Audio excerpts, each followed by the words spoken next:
mereka nggak cuma acap cuap, tapi tindakannya juga mengikuti, ya kan?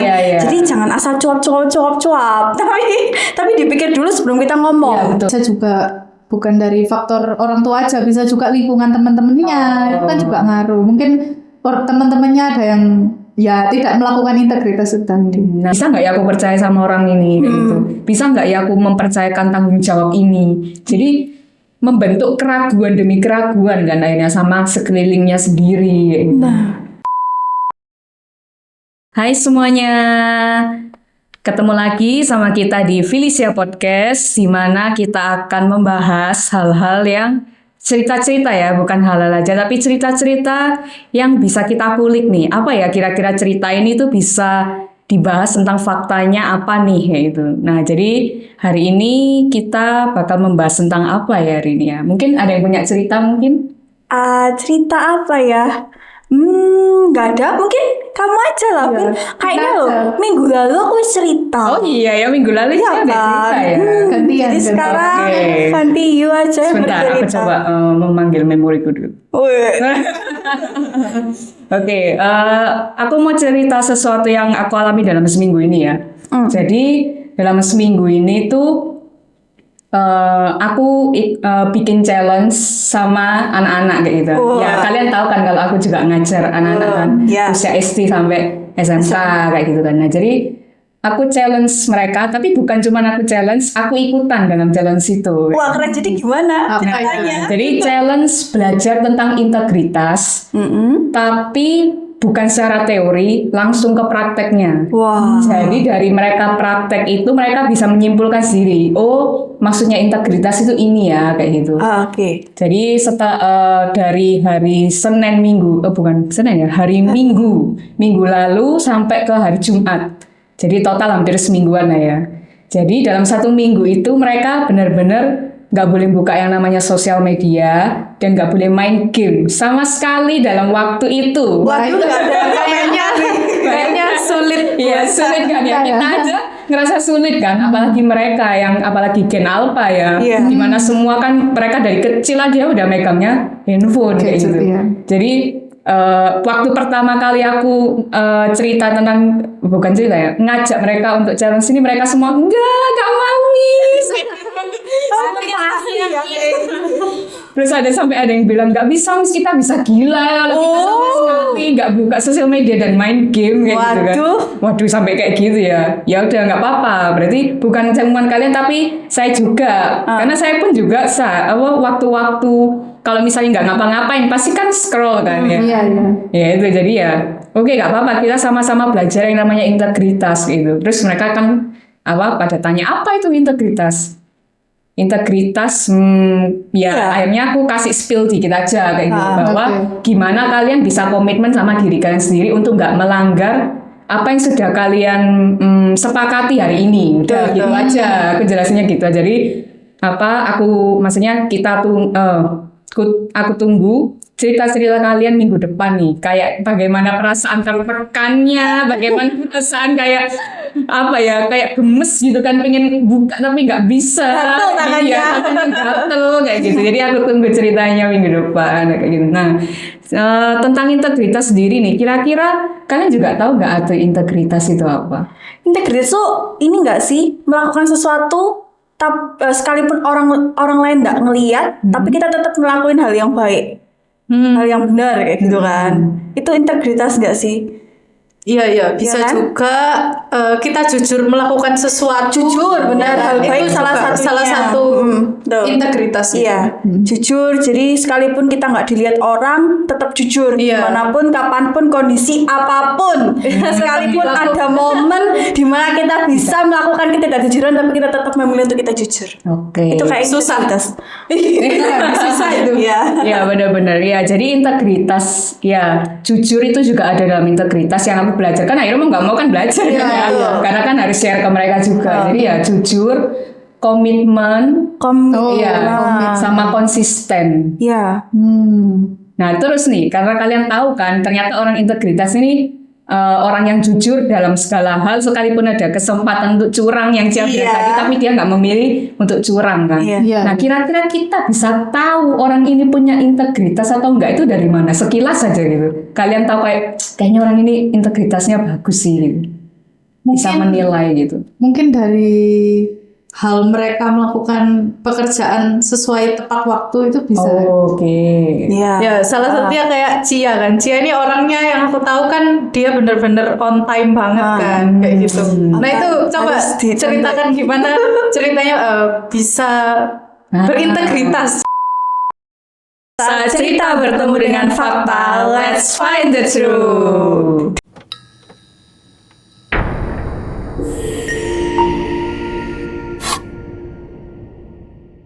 Benernya ya Li, aku tuh nggak sadar kalau aku tuh berintegritas. Sadarnya pada waktu ada orang-orang yang orang-orang yang notice ya, kasih tahu gitu. Ada orang yang notice bahwa itu tuh salah satunya integritas loh Ci gitu. Oh iya gitu. Jadi aku pikir itu kan hal kecil yang bisa aku lakuin. Kebiasaan mungkin.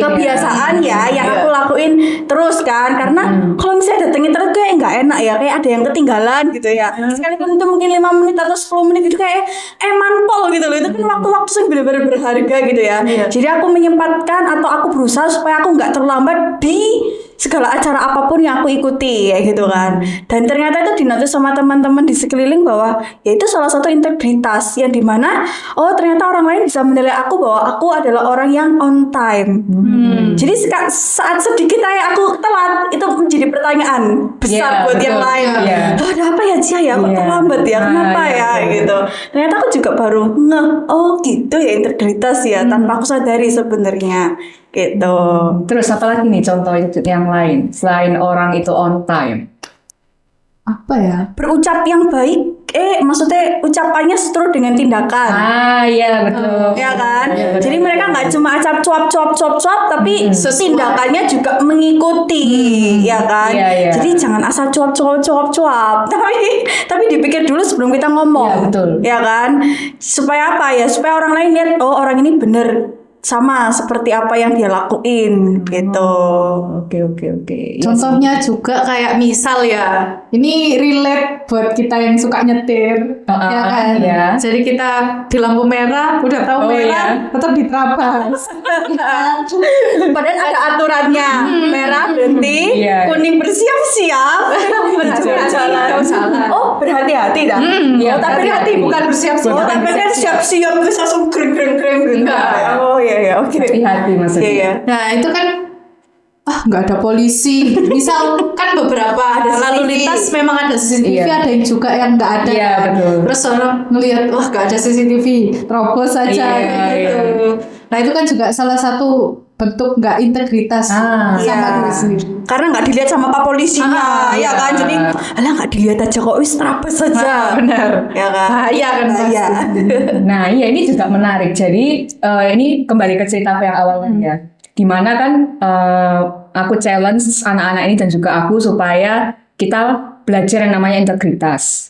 Nah yang aku tahu backgroundnya orang tuanya mereka ini itu ada salah satu yang dimana orang tuanya yang aku kenal nih ya sangat-sangat berintegritas. Kayak tadi contohnya kan orangnya on time, terus habis itu orangnya juga bertanggung jawab, menyelesaikan pekerjaan itu selesai gitu, nggak ada yang miss, nggak ada yang miss, nggak ada yang tertunda ataupun mungkin nggak sampai diselesaikan. Bahkan juga dari tutur katanya mereka, bagaimana mereka apa yang mereka ucapkan dan lakukan itu sama. Nah, tapi waktu aku kemarin lihat anaknya, maksudnya kan dalam seminggu kan yang mereka rasakan apa kan diceritakan tuh kemarin kan. Nah, ini aku sampai kok bisa ya, padahal aku kenal nih orang tuanya sangat-sangat berintegritas gitu. Maksudnya prinsip, sangat-sangat orang yang berprinsip. Tapi kok anaknya enggak ya, kayak gitu.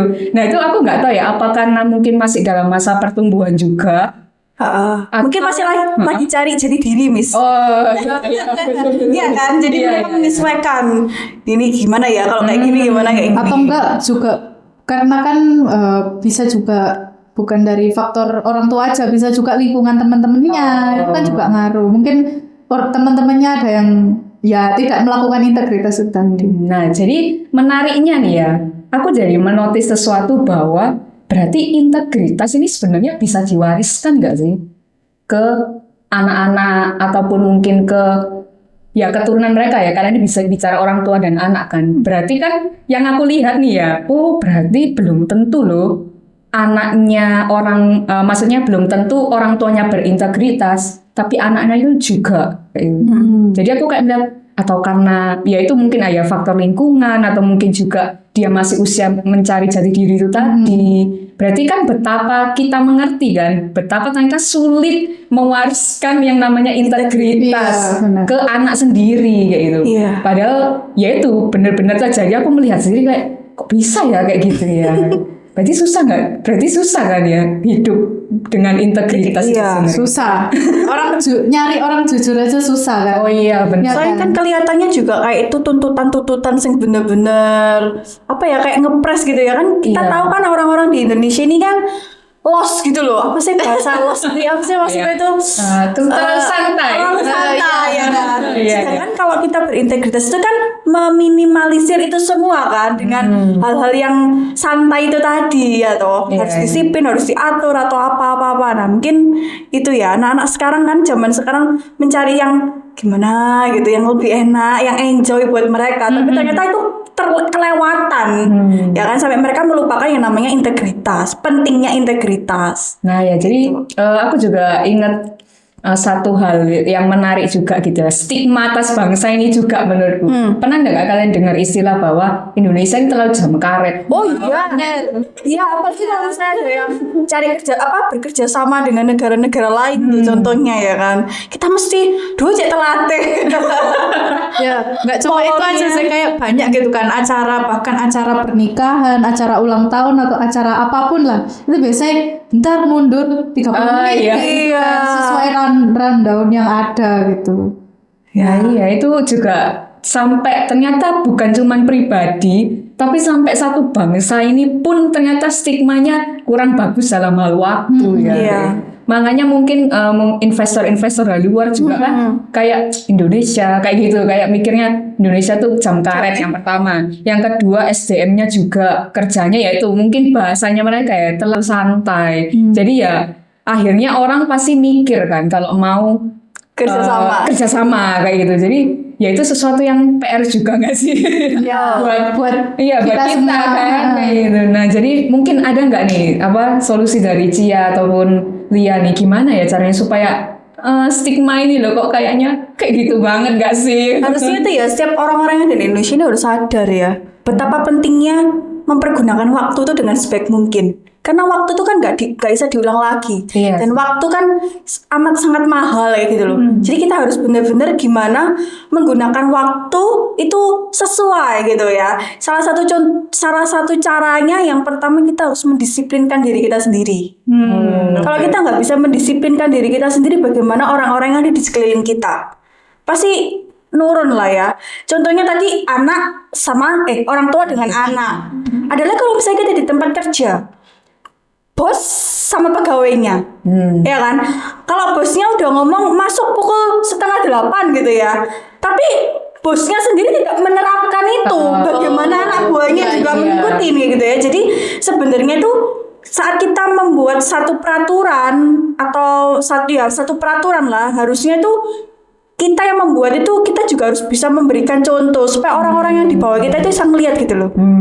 Ya kan? Kalau nggak kayak gitu, ya salah satunya ya menggampangkan itu tadi, santai, ngerasa walah, ya wes lah, atasanku kayak gitu. Yaudah aku ya nggak apa-apa lah, berarti ngelakuin itu, kayak gitu. Itu salah satunya mungkin ya. Jadi kita harus sadar dulu sama diri kita betapa pentingnya waktu itu. Terus begitu ya kita mulai ngatur jadwal-jadwalnya kita. Itu mungkin sih ya kalau dari aku. Kalau aku ya mungkin itu tadi kayak jujur ya. Kita punya misal kita temenan nih. Terus habis itu ada sesuatu yang nggak enak dari Vina. Tapi aku ngungkapinnya itu malah yang baik-baik, nggak sesuai apa yang aku rasain. Tapi di dalam hatiku itu kayak jengkel saja. Gitu. Terus ada kata-kata yang ya jelek-jelekin Vina di dalam hatiku sendiri. Itu kan juga bukan orang yang berintegritas kayak gitu. Jadi ya sebisa mungkin jujur sama orang. Ya meskipun nggak enak, cuman ya pasti ada sesuatu yang bisa diobrolin baik-baik, diajak komunikasi. Jadi ya jujur itu penting ya. Iya, betul. Jujur itu penting. Karena ya menarik, menurutku ini topik yang menarik banget. Karena bayangkan aja, kalau misalkan semua orang di dunia ini ya, nggak usah jauh-jauh lah, bangsa ini aja dulu ya, punya integritas nih. Kira-kira gampang nggak sih kita akan percaya sama orang? Iya kan? Iya. Kan yang membuat yang namanya trust issue itu ada kan, kayak misalkan aku trust issue sama si A, si B, si C kan karena jadi nanti dia ngomongnya A, dia maksudnya melakukan A ataupun membuat peraturan A itu tadi kan, kayak yang kalian sharing cerita, tapi ternyata dia melakukan hal yang berbeda. Iya. Nah itu kan jadi sesuatu yang kayak bisa nggak ya aku percaya sama orang ini, kayak gitu. Bisa nggak ya aku mempercayakan tanggung jawab ini. Jadi membentuk keraguan demi keraguan kan akhirnya sama sekelilingnya sendiri. Ya contohnya aja, paling contoh simpel ya. Kalian kalau misalkan mau belanja online, pasti ngeliat namanya rating sama review nggak? Oh iya. Kalau ya nggak dibeli ya. Padahal bintang 5. Iya. Padahal tokonya sudah menampilkan gambar yang menarik dan bagus kan. Tapi kalian langsung percaya nggak kalau barangnya kayak gitu? Enggak. Soalnya kan ya itu tadi karena banyak kasus-kasus penipuan itu bikin trust issue ya. Nah, iya itu berarti namanya kan nggak ada integritas kan di sana. Jadi orang akhirnya ragu, ini beneran nggak sih tampilannya kayak gini? Jangan-jangan bohong lagi. Jangan-jangan aku dikasih barang rongsokan, kayak gitu kan. Apalagi kalau online kita nggak bisa ngeliat fisiknya. Betul. Kadang aja kita di toko offline kelihatannya bagus, tapi pas dicoba gak bisa, ya kan? Bener kan? Nah jadi ya itu pentingnya punya integritas karena ngefeknya bisa sedahsyat itu ya, bisa seluas itu kayak gitu efeknya. Dan nular gak sih Vin ya? Iya, menurutku juga. Iya kan? Iya. Integritas nular ya. Contohnya dari tadi aku yang cerita dari orang tua ke bukan orang tua ke anak ya, mungkin dari ya tadi antara bos ke karyawan kan nular ya toh. Contohnya mungkin dari pemerintah terhadap rakyatnya, ya kan? Yang sekarang yang lagi booming, pas kalian tahu semua tentang bensin apa itulah ya. Ya itu kan booming semua ya toh. Ya tapi ya kita hati-hati juga. Itu kan juga ada trust issue-nya pasti ya. Jadi kita harus benar-benar mengulik sampai dalam berita yang benar ini yang mana, valid ini yang mana. Jangan sampai kita ikutan terbawa arus. Ya sebenarnya kita integritas, kita memiliki integritas, tapi karena omongan-omongan di sekeliling, jadi kita kebawa. Iya kan? Itu tuh juga harus hati-hati. Nah, berarti seseorang punya prinsip itu hidupnya nggak mudah berarti ya. Benar. Dikelilingi dengan orang-orang. Apa kata orang laku ikut lah kayak gitu kan. Kayak terlalu apa yang namanya? Iya kayak terlalu ngeflow aja gitu. Oh ya susah berarti ya punya tanggung jawabnya kan besar juga ya Vin ya. Betul. Iya betul. Bicara soal pemerintah sama rakyat kan tadi. Bayangkan aja di dalam rumah sendiri kadang kita bisa trust issue loh. Contoh orang tua dengan anak itu tadi. Kayak misalkan apalagi zaman sekarang orang tua nggak bisa memantau 24 jam apa yang ditonton anaknya. Ya kan? Iya. Apa yang didengar anaknya. Apalagi zaman sekarang ada sampai orang tua itu banyak banget yang mengeluh bahwa anak sekarang itu loh merasa lebih pintar dari orang tuanya. Pernah nggak? Iya, benar. Dengar sering kan? Iya. Nah, ya itu jadi betapa integritas itu kalau nggak ditanamkan dari sejak dini, itu efeknya bisa benar-benar ngeri loh. Karena ya dalam tanda kutip kan seolah-olah anak sekarang ini bisa membohongi atau memanipulasi orang tuanya. Iya. Kayak ditanya gini ya, kamu lihat apa, dengar apa, nonton apa? Enggak, aku belajar, aku searching, aku ini. Padahal nggak tahu kalau ternyata yang ditonton aneh-aneh kayak gitu kan. Contohnya kayak mungkin ya, misalkan di Indonesia nih film ini nggak tayang atau nggak tayang. Mereka bisa pakai jalur yang namanya VPN. Oh iya. Sering kan bisa gitu. Ya, bisa. Oh, sekalipun kita di Indonesia terus kita lihat nonton film drakor kan ya kita bisa ya Dracin. Ya, kan selain drakor dan selain Dracin kan ada juga film-film barat kan kebanyakan di Indonesia nggak boleh tayang kan karena 18 plus itu tadi. Nah bayangkan mereka bisa bobol itu demi nonton film itu. Astaga, cek pinter ya. Nah, tapi dalam tanda kutip ya. Pinter ngakali orang tua. Nah, itu tadi. Bahaya. Iya, jadi Astaga. nah, iya. Makanya betapa bahayanya kalau integritas ini tidak diajarkan atau tidak dibiasakan ya bahasa biasanya tadi dibiasakan sejak dini. Karena ini tadi kan, balik lagi cerita lagi yang di awal bahwa ternyata sekalipun orang tuanya kita kenal punya integritas, anaknya belum tentu. Iya. Berarti betapa susahnya mewariskan ini tadi loh ke anak, mengajarkan ini tadi ke anak. Karena itu bukan hanya di rumah kan, tapi dia juga ketemu temennya, ketemu lingkungan-lingkungan yang lain yang kita mungkin ya sebagai orang tua di luar sana juga mungkin effortnya luar biasa ya. Bagaimana mereka harus menjaga anak-anak ini supaya enggak kemasukan hal-hal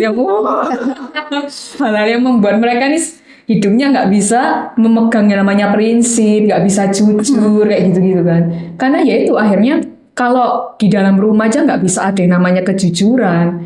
Gimana nih lain ya di tempat luar ya. Itu makanya kan banyak banget kasus-kasus di mana mungkin ya anak itu ya merasa gimana dengan orang tuanya karena di saat mereka mungkin butuh cerita atau butuh apa udah terus-issue duluan gitu kan. Udah kayak enggak lah aku enggak cerita sama orang tua nanti tambah dijudge sama apa kayak gitu-gitu kan. Nah, begitupun orang tua sebaliknya kan. Aku pengen tahu anakku tapi kenapa sih anakku ini enggak cerita contoh-contoh kayak gitu. Kurang ada yang namanya keterbukaan ya, Vin ya. Iya, ya karena di awal itu tadi sudah kan. ada trust. Iya, integritas ini tadi loh. Karena kadang orang tua kan juga nggak bisa ngomong semua hal ke anak, maupun anak juga sulit ngomong semua hal juga ke orang tua. Ya itu sih bagaimana belajar integritas nih. Nah jadi kira-kira nih menurut V ya sebelum kita mungkin mempertanyakan satu hal terakhir nih ya. Kita mau challenge juga nih buat V semua ya. Jadi bukan cuma saya dan juga anak-anak didik ini yang kemarin, tapi kita semua juga nih belajar yang namanya integritas dari hal yang sederhana, kebiasaan yang kecil tapi nanti lama-kelamaan kalau terus ditimbun ya istilahnya, kalau terus dipupuk lah, bukan ditimbun kok jelek banget masih ditimbun, dipupuk lama-lama bisa jadi sesuatu yang apa ya yang nggak perlu yang positif loh. Nggak perlu lagi kita kayak saatnya sekarang integritas karena ada target apa kayak gitu kan, nggak perlu karena sudah terbiasa untuk dilakukan. Ya mungkin challenge-nya adalah bagaimana manajemen waktu mungkin ya. Itu yang paling dasar. Iya, paling dasar mungkin ya sebelum jujur lah wis manajemen waktu aja. Karena sebenarnya manajemen waktu ini juga sama diri sendiri kan. Iya. Oke, pertanyaan terakhir nih, pertanyaan pamungkas nih buat kita semua ya. Nah, jadi menurut kalian nih, integritas sendiri itu sikap atau karakter? Cek sosial media kita. Iya, kalian bisa langsung ya kepoin kita supaya lebih kenal lagi nih sama kita. Oke, see you on the next episode, V. Bye. Jangan lupa like, comment, share, dan nyalakan notifikasinya ya. Let's find the truth.